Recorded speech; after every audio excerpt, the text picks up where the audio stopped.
जय जोहर संगवारी हो। स्वागत है आप मन के मोर चैनल एकता शक्ति ब्लॉग में। आज हमन गे रहें धमालपुर मूवी देखे पर।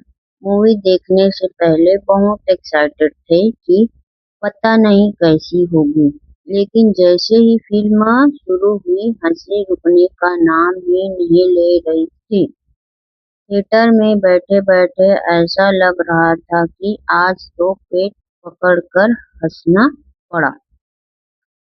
हर थोड़ी देर में कोई न कोई मजेदार सीन आ जाती थी।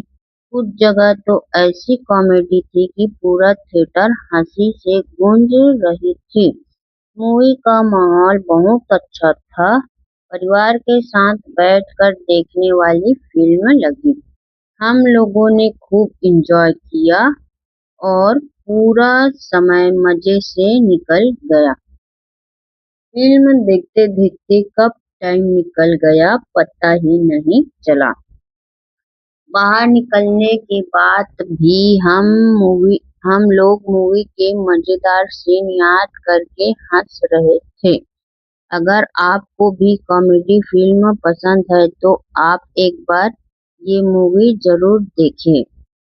आज का दिन हंसी मजाक और मस्ती से भरपूर रहा।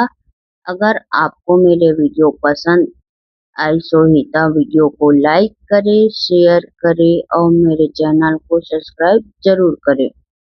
मिलता नेक्स्ट ब्लॉग में, तब तक के लिए जय जोहार, जय छत्तीसगढ़।